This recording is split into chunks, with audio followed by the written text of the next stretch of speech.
ปาปูนาปูตังเป็นอันแค่เนื้อสั่งจุสิกาลีงามหลายตั้งเติในก็เลยมาเสือลาหังเต็มห่างเห็นตั้งเจมตีนั่งตีอยู่ที่เสาเจมตีผาลาจะมาสารพัดน้ำปันสองทับเจนันตะวะปัสสีเจงสีป้าสีหน้าสีภายตั้งวัดตั้งเสียงสีเอาไปอ่ำกาถึงมาเอาขิงอาคากาลาเขายันวันวานในก็ปุ่นตาหลยอนอียอนปังพระเป็นเจ้ากึ่งกึกเปิงพร้อมและจึงตีโคมออกเยอะมาอันนี้ดีว่าการมังกันเสียงกาจึงตีอันมีภายบาฐานะดีเกนั้นในก็คิงนายข้าบูกาจิงเปียวิจารเขาฮับเอาคุณก้อนอัน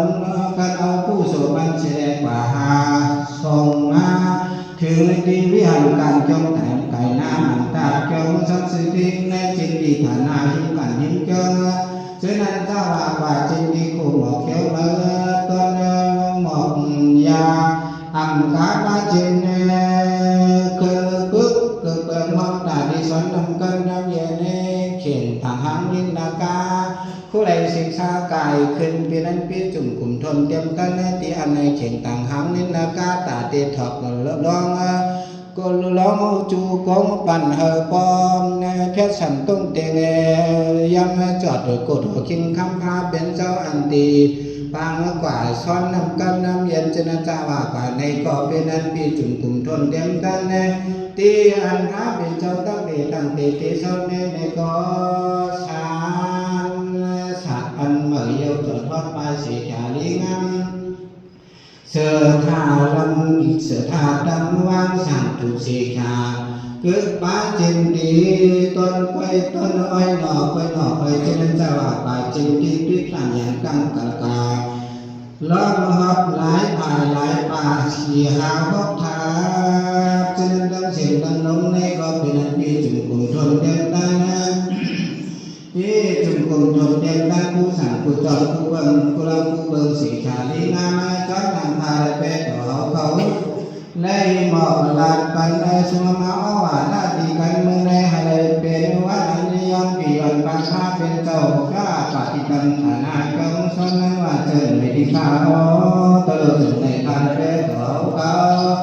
สยันสังขาเจ้ายันบัญชาสามในเบกปิกระการสุราชาสารล้อมพงว่าป่าอยู่ป่าที่เหลียวเจ้าเขาวันกันมาป่ากันเราพอมาถึงแต่เจ้าต่อชาติได้สังขารเดียนาตัวเมียเจ้าทั้งสามใน